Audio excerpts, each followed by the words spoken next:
Hello everyone, कैसे हैं आप लोग। Welcome to this channel. I am Safalta and today we will discuss about the concept of unity of command, यानी निर्देशों में एकता या आदेशों में एकता। इससे पहले वाले वीडियो में हमने थोड़ा सा पढ़ा था कि निर्देशों में एकता का अर्थ क्या होता है। आज हम लोग जानेंगे कि इसके समर्थक विचारक कौन से थे और क्यों इन विचारकों ने इस सिद्धांत का समर्थन किया, और कौन से ऐसे विचारक हैं जो इस सिद्धांत का समर्थन नहीं करते हैं और ऐसा क्यों है। इससे संबंधित नेट में आपको कई बार क्वेश्चन मिले होंगे। क्वेश्चंस में स्टेटमेंट भी पूछ सकता है आपसे, या फिर आपको कुछ थिंकर्स के नाम दे देगा और आपको ये पूछ लेगा कि इनमें से किसने यूनिटी ऑफ कमांड को सपोर्ट किया है और किसने नहीं किया है। तो उसको हम लोग देखेंगे। तो जान लेते हैं सबसे पहले अर्थ क्या होता है।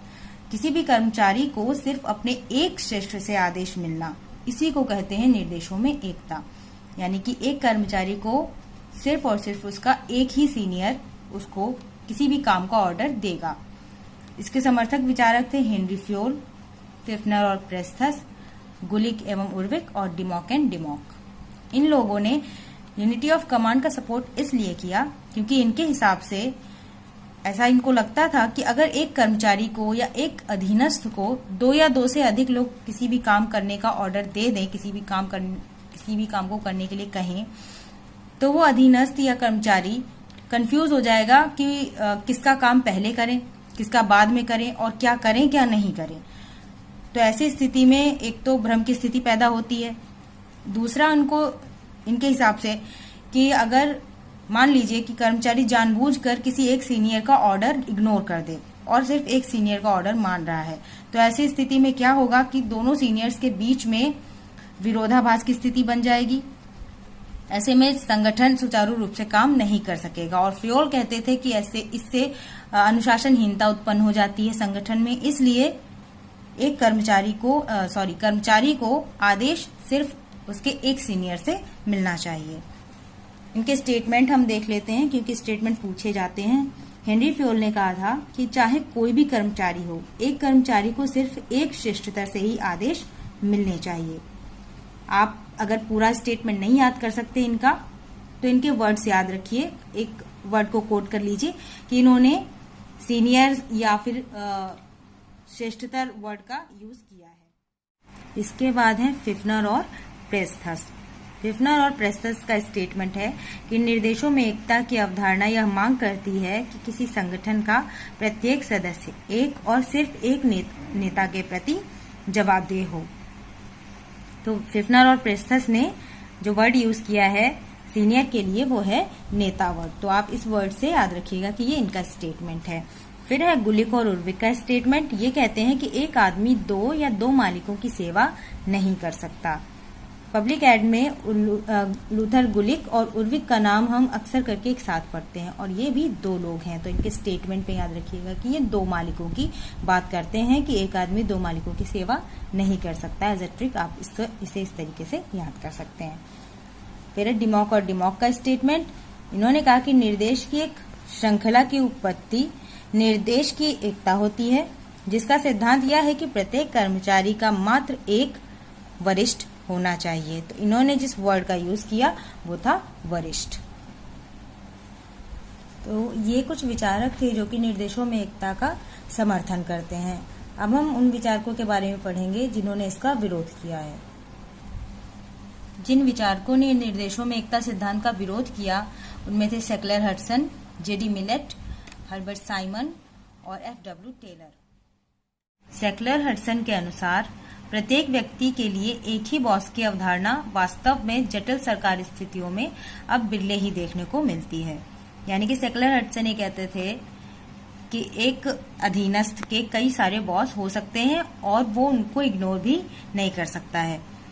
इनके अनुसार अगर किसी कर्मचारी को या किसी अधीनस्थ को कोई काम दिया गया है तो उसको निरीक्षण करने के लिए कई सारे उसके श्रेष्ठ होने चाहिए। जैसे मान लीजिए कि आप के क्षेत्र का कोई सभासद है या आपके गांव का कोई प्रधान है जिसको रोड बनवाने का काम दिया गया है। अब क्या होगा कि सेकलर हडसन के अनुसार जो उसके सीनियर्स हैं उनमें से एक ऐसा होगा जो ये देखेगा कि जो रिसोर्सेस उसको दिए गए हैं उसका वो यूज कैसे कर रहा है, यानी कि रोड बनवाने के लिए जो सामान दिया गया है उसका वो यूज कैसे कर रहा है। दूसरा जो सीनियर है वो उसकी बजटिंग पे कंट्रोल करेगा। तीसरा सीनियर ये देख सकता है कि रोड बनवाने में जो मजदूर या जो कर्मचारी लग रहे हैं उन पे वो कमांड कर पा रहा है या नहीं कर पा रहा है वो प्रशासक। और एक ऐसा भी उसका सीनियर हो सकता है या बॉस हो सकता है जो कि पूरी पॉलिसी मेकिंग पे काम कर पा रहा है या नहीं कर पा रहा है प्रशासक, वो ये देखेगा। तो इस तरीके से एक कर्मचारी या एक प्रशासक के कई सारे बॉस हो सकते हैं। फिर है जेडी मिलेट। मिलेट ने निर्देशों में एकता के स्थान पर द्वैध देखरेख सिद्धांत का समर्थन किया था। इसको द्वैध निरीक्षण भी कहा जाता है और इसका मतलब ये था कि दो लोग एक अधीनस्थ के काम का निरीक्षण करेंगे या देखरेख करेंगे। इनके अनुसार जो दो निरीक्षक हैं उनमें से एक अधीनस्थ की योग्यता देखेगा, यानी कि अधीनस्थ काम करने के लिए योग्य है कि नहीं है, और दूसरा जो निरीक्षक होगा वो ये देखेगा कि जो काम करने के लिए प्रशासक या अधीनस्थ को जो भी रिसोर्सेज दिए गए हैं, यानी जो संसाधन दिए गए हैं उस काम को करने के लिए, वो उन संसाधनों का उपयोग कितने अच्छी तरह से कर पा रहा है या नहीं कर पा रहा है, इसको देखेगा एक निरीक्षक, और एक निरीक्षक उसकी एबिलिटी देखेगा। तो इस तरीके से दो निरीक्षक होने चाहिए एक अधीनस्थ के, ऐसा मिलेट ने कहा था। और ये आपको क्वेश्चन पिछले पेपर्स उठा के देखिएगा, काफी बार पूछा गया है। जरूरी नहीं है कि आपको पूरा स्टेटमेंट ही दें, कभी कभी सिर्फ ये बोलते हैं कि निर्देशों में एकता की जगह पर द्वैध निरीक्षण सिद्धांत ये किसका था, तो जेडी मिलेट का था। या कभी कभी क्या करते हैं, आपको एक साइड अवधारणाएं दे देगा, जैसे गैंगप्लैंक है, निर्णय निर्माण सिद्धांत है, डिसीजन मेकिंग पॉलिसी, या द्वैध निरीक्षण दे दिया, और दूसरी साइड आपको साइमन और हेनरी फ्योल, जेडी मिलेट ऐसे ऑप्शन दे दिए, तो मैचिंग में भी आ जाता है ये। तो याद रखिएगा द्वैध निरीक्षण ये जेडी मिलेट का था। फिर है हर्बर्ट साइमन। इन्होंने कहा कि निर्देशों में एकता का सिद्धांत और विशिष्टीकरण का सिद्धांत परस्पर विरोधी होता है। तो साइमन ने ऐसा क्यों कहा कि निर्देशों में एकता अगर होगी तो विशिष्टीकरण नहीं हो पाएगा। देखिए, निर्देशों में एकता का मतलब आपको पता हो गया कि एक अधीनस्थ को, किसी अधीनस्थ को एक ही श्रेष्ठ से आदेश मिलना चाहिए, ये हो गया निर्देशों में एकता। और विशिष्टीकरण का सिद्धांत क्या होता है कि किसी व्यक्ति को वही कार्य देना जिसमें वह विशेषज्ञ हो या जिसका वो जानकार हो, या वो व्यक्ति उन्हीं कामों का निरीक्षण करे जिनका कि वो विशेषज्ञ हो। अब जैसे कि आपको पॉलिटिकल साइंस के कोई एक व्यक्ति ही सारे पार्ट्स पढ़ा देता है, चाहे वो आईआर का हो या फिर कंपैरेटिव पॉलिटिक्स का हो, तो वो विशेषज्ञ नहीं, वो सामान्यज्ञ हुआ। विशेषज्ञ कब हुआ, जब पॉल साइंस के सारे पार्ट्स के लिए आपको अलग अलग से उसके विशेषज्ञ आपको प्रोवाइड किए जाएं। तो आपने इसका मतलब कि आपने अपने सब्जेक्ट का विशिष्टीकरण कर दिया।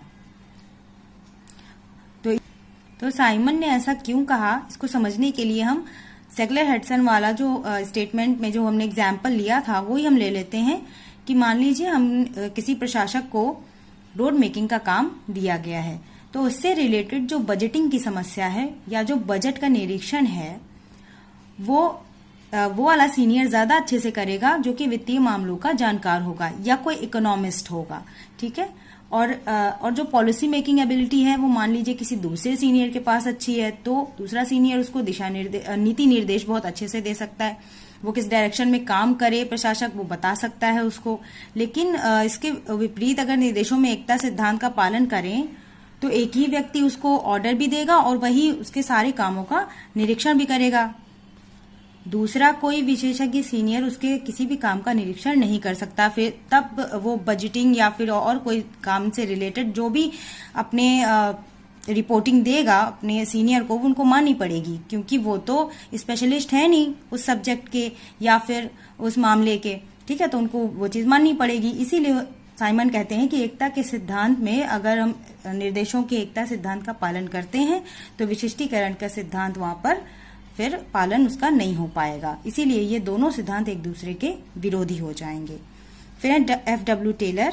टेलर ने कहा कि निर्देशों में एकता के सिद्धांत का इन्होंने विरोध किया था और उन्होंने कहा कि इसके स्थान पर कार्यात्मक फोरमैनशिप की अवधारणा लाई जानी चाहिए, जिसके अंतर्गत एक कर्मचारी को 8 निरीक्षकों या कार्यात्मक फोरमैनों से आदेश मिलते हैं। तो इन्होंने कितने सीनियर्स या कितने श्रेष्ठों का सपोर्ट किया, इन्होंने 8 निरीक्षकों का सपोर्ट किया था कि एक कर्मचारी या एक प्रशासक के सीनियर्स 8 लोग होने चाहिए जो कि उसको ऑर्डर दे सकें और उसके कामों का निरीक्षण भी कर सकें। तो यहाँ पर हमने देखा कि एकता निर्देशों में एकता सिद्धांत के समर्थन और विरोध में जो विचारक आए उनके विचार क्या थे और क्यों उन्होंने सपोर्ट या फिर अपोज किया। अब हम एक और टॉपिक छोटा सा उसको कवर कर लेते हैं, वह है नियंत्रण का दायरा। देखिए इसमें तो इसके शब्द से ही आपको ये पता चल रहा होगा कि ये बात कर रहा है कि एक अधिकारी अपने कितने अधीनस्थों पर नियंत्रण रख सकता है या फिर उनके कामों का निरीक्षण कर सकता है। वहीं यहाँ पर मैंने लिखा हुआ है कि अधिकारी द्वारा व्यक्तिगत रूप से अधीनस्थों के कार्यों को निर्देशित करना, निरीक्षण करना या देखरेख करना नियंत्रण का दायरा कहलाता है। और ये जो सिद्धांत है नियंत्रण का दायरा, इसको V.A. ग्राइकनस के ध्यान के दायरे की अवधारणा से लिया गया है। ये एक फ्रांसीसी मैनेजमेंट के सलाहकार थे। इन्होंने ध्यान का दायरा कॉन्सेप्ट दिया है और वहीं से नियंत्रण का दायरा भी पब्लिक एड में इसको लिया गया है। तो आपसे नेट में कभी कभी नियंत्रण का दायरा की जगह पर ध्यान का दायरा वर्ड भी यूज किया हुआ आपको नेट में मिल सकता है। और इससे जुड़े हुए विचारक स्पेशली कौन है, तो V.A. ग्राइकनस है, इसको आप याद रखिएगा। ग्राइकनस के अनुसार एक पर्यवेक्षक 3 या 4 अधीनस्थों का पर्यवेक्षण कर सकता है, यानी कि एक सीनियर कम से कम 3 या 4 जूनियर्स का निरीक्षण कर सकता है। और उर्विक कहते हैं कि उच्चतर पदों पर या उच्चतर स्तरों पर एक श्रेष्ठतर व्यक्ति 5 से 6 अधीनस्थों का पर्यवेक्षण कर सकता है, जबकि निचले स्तरों पर नियंत्रण का दायरा 8 से 12 है, जहां कार्य ज्यादा सरल और रोजमर्रा का होता है। यानी उच्चतर स्तरों पर 5 से 6 अधीनस्थ और निचले स्तरों पर 8 से 12 अधीनस्थों का निरीक्षण किया जा सकता है एक सीनियर के द्वारा। और ग्राइकनस ने पर्यवेक्षक और अधीनस्थों के संबंधों को जानने के लिए एक फॉर्मूला भी दिया था। यह फॉर्मूला भी नेट में आपसे पूछा जा सकता है। फॉर्मूला था n और उसके बाद इन ब्रैकेट 2 की power n/2 plus n minus 1।